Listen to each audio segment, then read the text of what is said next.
Okay, all right. Good day, everyone. Welcome to today's LinkedIn Live session on the topic Are you filtering out your best candidates? I'm Chavi, content manager at Recruit CRM, and I'll be moderating today's session. I'll mostly be behind the curtains while our experts for the day take the spotlight. Today, we have Paty Araiza and Joy, also known as the Joyful Recruiter, with us. Let me give you a quick introduction.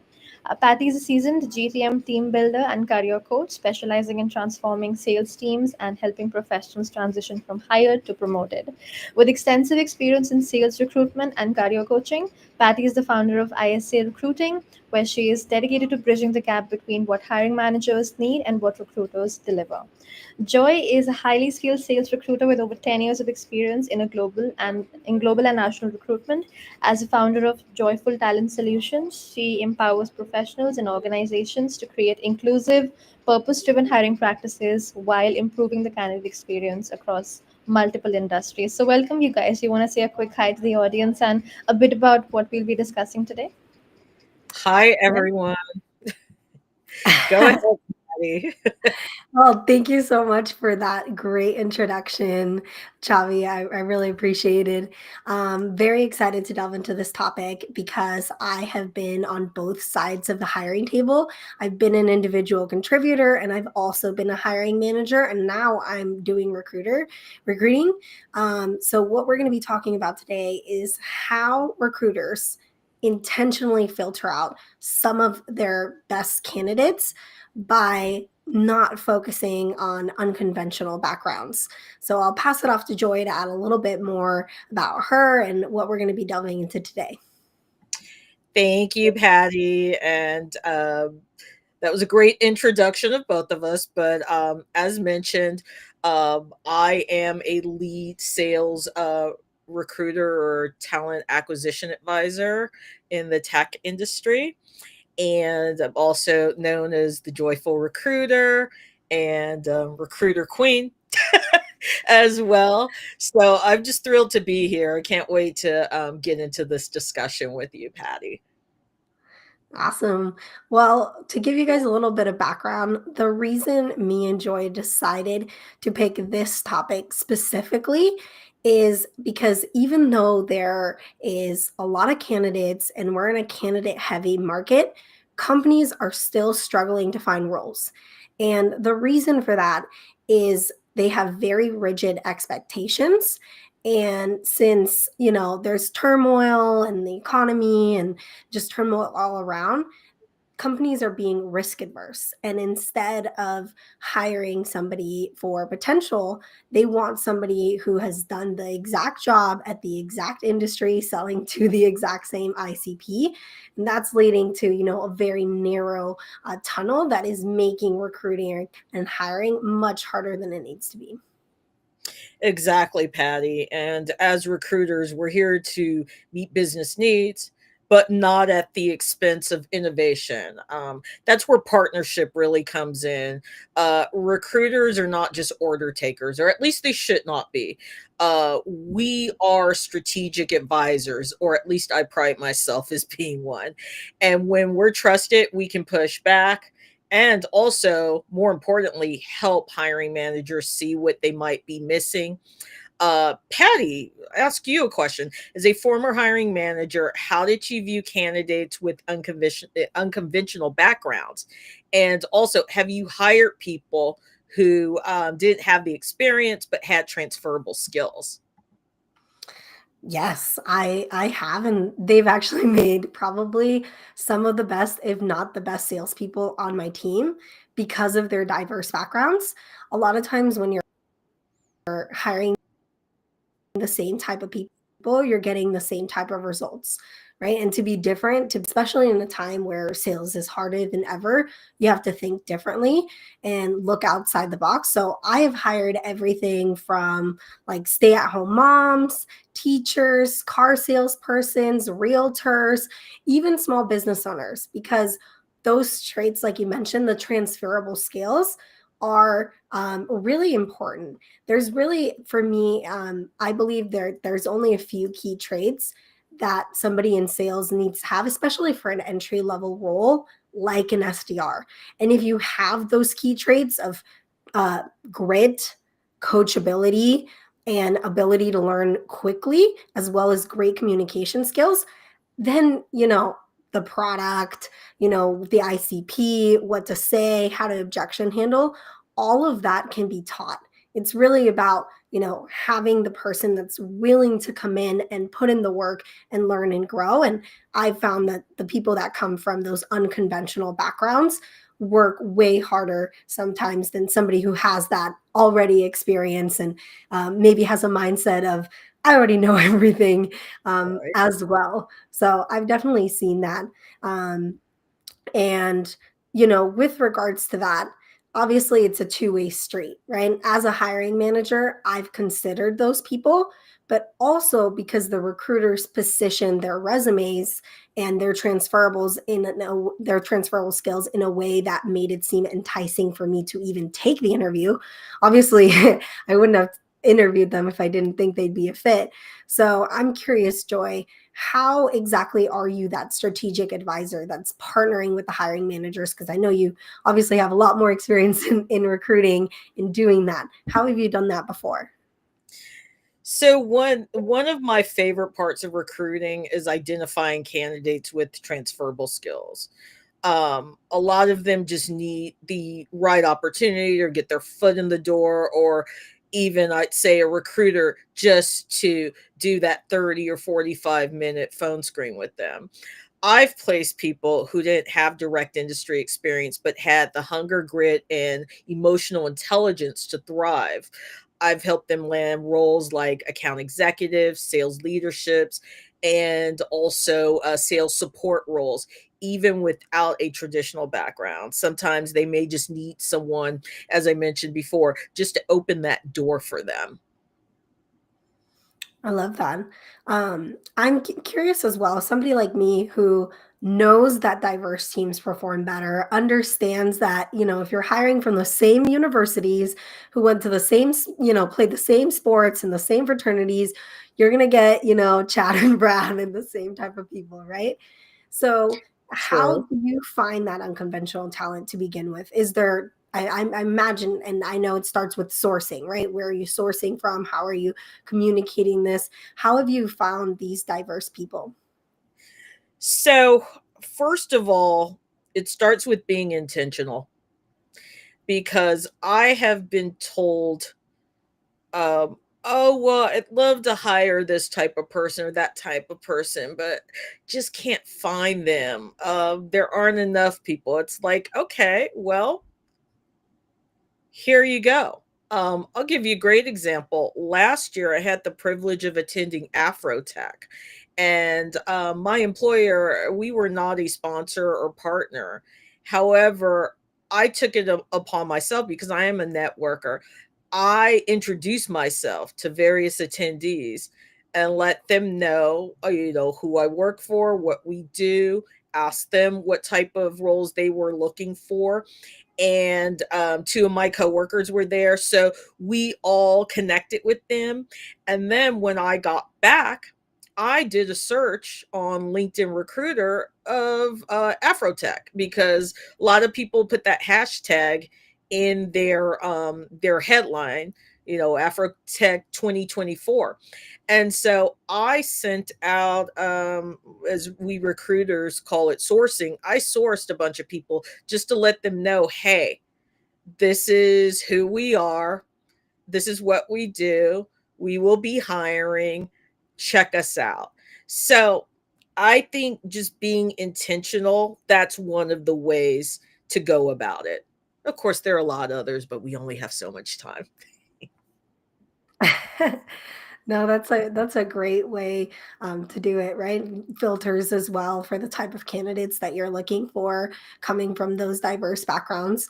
Have you had pushbacks from hiring managers where you're like, this person has the potential, and I can tell, I know I talked to them, they would kill it in sales, but maybe they come from retail or they come from hospitality. How do you precision them in a way where the hiring manager is able to, you know, take that interview and is willing to give them a shot, at least in the So process? initially, it starts with building trust, because I'm not going to sit here and say, oh, yeah, hiring managers just are willing to see someone that might be off the beaten path just because I presented them. I have to provide a case as to why they should, but I think a lot of it has to do with building trust. As I mentioned before, I'm a strategic partner, I'm not an order taker. So I set the expectation early on during our intake calls. I let hiring managers know, especially if I haven't worked with them before. I'm a very decisive recruiter. If I'm sending someone your way, this is this is because I feel that they are someone that you should interview. So I am very assertive and also confident in my skills as a recruiter. So do I always get the buy-in? Absolutely not. And of course, I have to be reasonable because it is my job as a recruiter. If someone is looking for an account executive, I cannot present someone who is a associate in retail or, or in fast food, be like, talk to this person. They have so much potential. Of course not. But if I feel that person has transferable skills because they came up in my search, then absolutely. And I have made those cases. I have even said to hiring managers, hey, this is not our typical profile, but these are the reasons why I want you to speak to this person because they have X, Y, and Z. No, I totally get that. And I agree, right? Just because maybe they're an account executive in a different industry doesn't mean that they can't be successful in a new industry and learn what that takes as well. And like you mentioned, starting from the beginning, setting yourself up as a strategic advisor, I think is very important.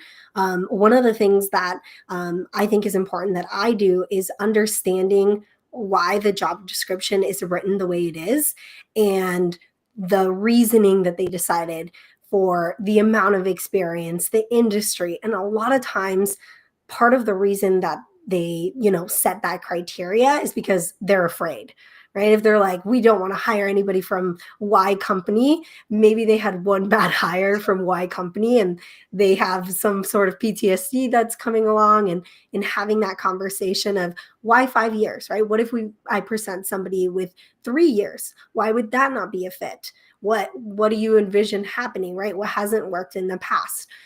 Same with the industry experience or the type of personas that they're selling to, specifically for sales recruiting. Maybe they've never sold to a CMO, but they've sold to a CRO, right? Maybe they're not that different, and trying to bridge that gap and understanding the rigidness of the job description and the reasoning behind that, I think is also a great way to find that wiggle room and make it really a conversation of, hey, I want to find the best person for you without just, let's check the box. They sold this and they sold this, right? Being well-rounded and understanding the bigger picture as well. That absolutely, Paty, and I can speak to that by providing examples. Prior to my current employer, the one I worked for before, well-known company. I would say it's an institution at this point. But I rarely looked at people from our competitors. And I was so happy that our hiring managers did not have a preference for people from the industry because what they were looking for, hunters, okay, someone who is consultative, someone who has strong EQ and who is polished. Okay. I can give you a great example. There was this one applicant, he had applied. I looked at his application and I wondered why he had been declined earlier by another recruiter. So I'm looking at his background and I'm like, I need to talk to him. There's just something about him. I'm like, this is an experienced person, someone who probably had, I'd say, 10, 20 years of experience in sales. But as I dug Wow. deeper, the issue was a lot of companies were not giving him a chance because he did not have a bachelor's degree. And the company I worked for used to have that requirement. And I was happy that they eliminated it during 2020 because they realized they were not being inclusive. So this person did well through the interview process. I would say my recruiting him changed the trajectory of his career. Now he has moved on since, but what I surmise from just looking over his LinkedIn profile, he has been able to level up and probably increase compensation over the last few years too. So I don't have delusions of grandeur, but I will say this. I played a role in him being able to transition. I believed in him. So, recruiters, we're salespeople. We are selling to our hiring managers. We're selling to our candidates. But the fact that I was able to get his foot in the door changed the trajectory of his career. And I'm just happy for him, but also happy to say that I had a small part in that. That's awesome. I mean, that's what we do at the end of the day, right? That's the whole reason we're working so hard to place people, to work with companies that we believe in, is for that moment, right? Where somebody gets placed in the job they had been dreaming of, and it completely transforms not only their career, right, but their life too, because our life is so directly tied to our job as well. So I love that. I think, bold statement, but bachelor degrees are not needed in a sales role. And going back to the idea of asking why, right? Why is this a requirement? Oh, because it means that a lot of times the response I've gotten is, oh, it shows that they're capable of committing to something long term. Okay, so being in the role for 5 years at a company is not commitment for 5 terms, for long term, right? Is sticking with a certain industry and being a top performer for 10 years is not commitment, right? That's a very old school way, and I would say lazy way of trying to filter out people is college degree or not college degree. And it's unfortunate that there are still some companies that are looking into that. You can learn anything in the internet, especially with AI now. So It's you can probably do a better It's job. gatekeeping. That's what it is. It's to keep a certain segment of people out. And I will get on my soapbox for a second about that because I post a lot about education. I am an advocate for higher education. However, I did not get my degree until 6 years ago. And I will say this, I am very happy I went back to school. My former employer paid for it, so debt free. Um, but That's the way I to do feel like it. I was an amazing recruiter long before I had my degree. And what's interesting, the employer I referenced before, this well-known company, they would not hire me years ago because I did not have a degree. And so this is what I'll say about a degree. Yes, some people surely can benefit from going to college. But at the same time, a lot of people going to college, getting higher education or degree is a privilege. And not everyone has the privilege to do that. And so life happens. I am proud of my non traditional education. I went to community college, I went to a bunch of community colleges. Um, and then life happened. I had to work full time. And then I became a parent, and it was like, when am I going to have time to go sit in a classroom after I work 8, 10 hours a day? So there are various paths. And I will tell anyone if you have the opportunity to go to school, if it makes sense, and if your employer will pay for it, go for it. Why not? But at the same time, unless you are a heart surgeon or an attorney or something like that, do not tell me that someone needs a degree to be a good salesperson or to be a good recruiter. And there are other roles that are related. So that was my mini TED talk. No, I'm in complete agreement, right? The transferable skills, you could probably learn more on a job, right? And transfer those skills than you would sitting down in a classroom learning about the theory behind sales. If you've never actually done sales, if you've never actually had a door shut in your face, if you haven't gotten hung up on or cussed at and stuff, that's going to weigh, in my opinion, a lot more than, oh, I know the different sales methodologies and I read all the books and all of that.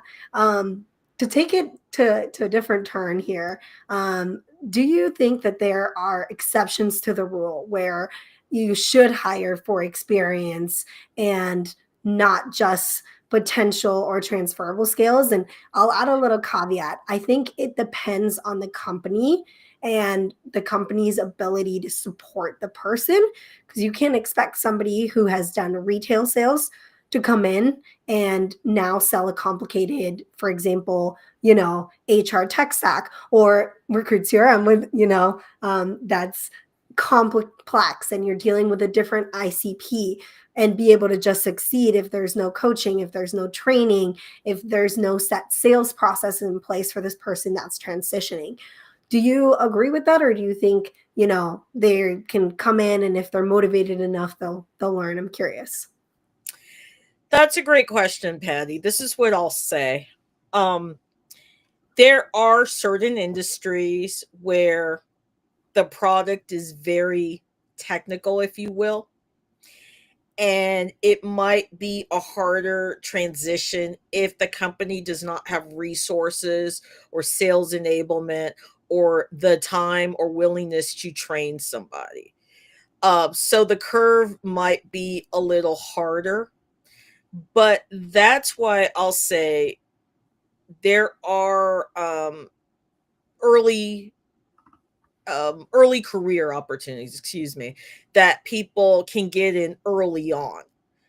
And I also feel that's why I'm so passionate about early careers. Like I volunteered actually this year to recruit these sales interns at for my employer. Um and 10 of them, there are a total of 10 of them. I'd say at least 6 or 7 come from underrepresented groups. So that's where I was very intentional in that. But of course, we considered everyone. And of course, the best candidates were hired. They just so happened to be from underrepresented groups. So, to answer your question, yeah, there are certain roles I work on where I am required to only look at people with that specific industry experience. And in some ways, my hands are tied, but this is what I do. I try to position that candidate and I try to make a compelling statement as to why I think they would be able to. I can give you an example. There was someone who I recruited about 3 years ago when I was new to my present job. He actually had worked for the same employer I worked at. Now, I did not know him. He was in a different country and I did not poach him. But he was selling something that was somewhat technical and he had technical knowledge. Now, he was not from a direct competitor, but 2 years later, one of the sales leaders, we were in a meeting and she asked, who recruited this person? And I said, I did. She's like, we need 10 more of him. So he did not come from a competitor, but I knew he was a hunter. That's what they were looking for. Sometimes you can just learn if you have the willingness, you can learn the technology. Now, someone like me, I've recruited tech people. I'm not the best at it. But I have placed good tech people. My favorite is to recruit salespeople because I like it. I always say I'm a sales recruiter who happens to work in tech. I am not a technical person. So it might be a little difficult if I was trying to be a sales engineer or a solutions engineer. But, within reasoning, yeah, I think there are ways to still get people in those roles. Right. Yeah. You need to be able to have the skills to do the job, right? If you don't know how to code, you gotta either take some courses and Yeah. learn how to do that, and then maybe you can apply to be a sales engineer, if that's something that you want to do because you understand the tech aspect of it and the communications and all of that. But yeah, you need to be able to do the job. So I agree with you there. I know we're coming up on about 5 minutes here, so No, this I'm went curious. fast. Yeah. Yeah, I'm curious if there's any questions, Chavi, if we wanna, pass it back to you, and we can do a little Q&A before we finish up.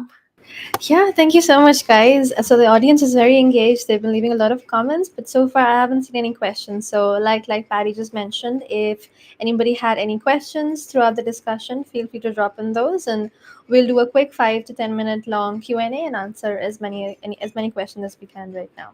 So we'll pause for a couple of seconds to see if anybody wants to drop any questions. We love questions. And yeah, don't forget to follow us. I'll put that in there while we wait for questions. Patty and I are very active on social media, especially LinkedIn. Yes, I just dropped both of their LinkedIn pages and even their company's LinkedIn pages in the comments on LinkedIn and Facebook and even YouTube, so you guys can interact with those. And I dropped a couple of other links as well, and you can just, in the meantime, interact with those. So yeah, Yeah. Patty and Joy, while the questions come in, I actually had a question for both of you. So this is mainly for Joy, but Patty, you can chime in as well. So Joy, you mentioned we talked about transferable skills, right? So in your opinion, what are the key transferable skills that should be considered when evaluating candidates from non-traditional backgrounds? Well, I would say this, and I'm coming from a sales perspective, but I think this applies in a lot of roles. It depends on their level of motivation and hunger. And I'm talking about quota carriers. And emotional intelligence is definitely important because in most tech sales or account executive roles, you really need to focus on pain points and how you can solve problems and how you can go about doing that intentionally. So I would say motivation, drive, hunger, and high EQ. Yeah, I very much agree with that, and that's what I look for as well when, I do recruiting as well as when I've hired salespeople, and a big emphasis I wanna add on self-awareness because that's gonna dictate growth as well. Yes, that's where yeah, EQ applies there. You have to be self-aware. Oh, I see a question about employment gaps. Yes, we have a couple of questions actually. So the first question we have is from Cynthia. She's asking, I've heard to get to C-suite level, the degree conversation comes back in. So what are your thoughts on this? This is what I'll say. If you are going the corporate route and you want to climb the corporate ladder, a lot of times you are going to need to have a degree. That's just the reality of it. However, we are a day and age where there are a lot of founders and solopreneurs and entrepreneurs, and a lot of people start their own businesses. And if you truly want to be, because I always say you're the CEO of your career. So don't let a company dictate to you how successful you can be. So yeah, I would say if you want to be the CEO of, let's say, McDonald's or Coca-Cola, you might need that degree. But go ahead and start your own business. You can do that too. Yeah, I would say, kind of like what said earlier about going back to school and getting her degree. I think that's a lot more powerful than being 18, which is what I did, having absolutely no idea what I wanted to do and picking something randomly, then knowing, oh, this is my goal, I want to become a C-suite, CMO, CRO, CFO, whatever it is, and then going to school if you don't already have a degree for that specific thing. I think it's a lot more powerful, and you probably get a lot more out of it that way as well. Yeah. All right. Thank you, guys. We have another question. Christina's asking, in what ways can companies better assess potential and adaptability rather than just linear career progression or pedigree? Ooh, Patty. Yeah, great question. I think it starts with the questions that are asked in an interview and making sure that you're actually testing those transferable skills that Joy and I had mentioned earlier, that they're being asked about that. And if you're asking, tell open-ended behavioral questions, tell me about a time you did this, tell me about a time you did that, that's going to showcase a lot more. I know right now there's a big trend towards having like 10 interview rounds and a bunch of different take homes. And I don't think that's necessary, but I think having one, maybe two, if depending on the seniority of the role, somewhat quote unquote assignments where they're showcasing, their ability to do discovery, to negotiate, to have a cold call, to write an email, to test those transferable skills of communication and writing and coachability as well, because the feedback and how they apply that feedback shows that as well, is a great way to do that and not have to be focused on experience because you're getting to see it real time. Great answer. All right, we have another question. So they're asking, what would you say to recruiters who are hesitant to consider candidates with gaps in their resume or unconventional career paths? So, a lot of times it is a recruiter's job to find out why someone has a gap. Um, I recall having this candidate, or I was sourcing someone who had worked at a company for a significant amount of time. It was probably 5 to 10 years, but then there was about a year of a gap. And I was curious. I'm like, I want to know why. There's something here. So turns out the reason why this person had a gap is because their father was terminally ill. So they had to leave their job of, 5, 10 years and take care of their ailing parent. But, that was completely reasonable. It's like, okay. So sometimes you just have to ask questions. Um, I'll say one of the things where is a bias that I've had to overcome in sales. When you see that someone is a job hopper, or maybe they have an employment gap, sometimes as a sales recruiter you might be a little hesitant to contact them because a lot of times you may think, oh well, they weren't meeting their numbers. So, but I have found that a lot of times it is better for me to inquire than make assumptions about things. Now, sometimes there are times when my assumptions are completely accurate, but there have been times where it's like, oh, I'm glad I did contact that person and ask questions as opposed to assuming why they have an employment gap or why they spent a short period of time at a job.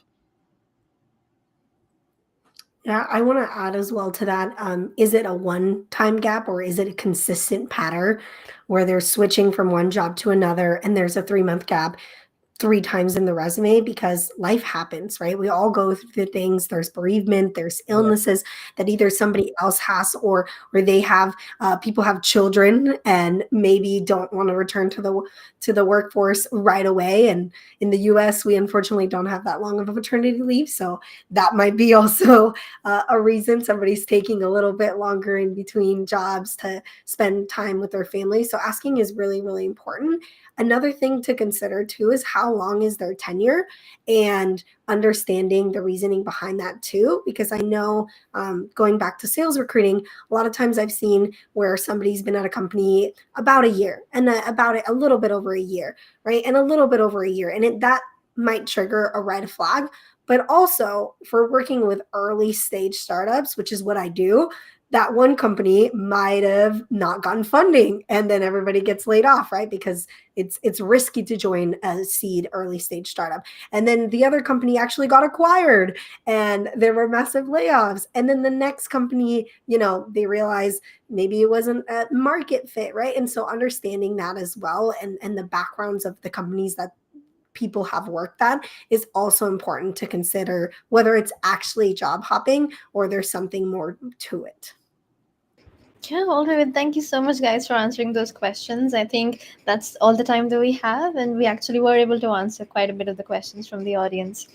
Yeah, thank you to the audience members for actually asking all of those interesting questions to the panelists.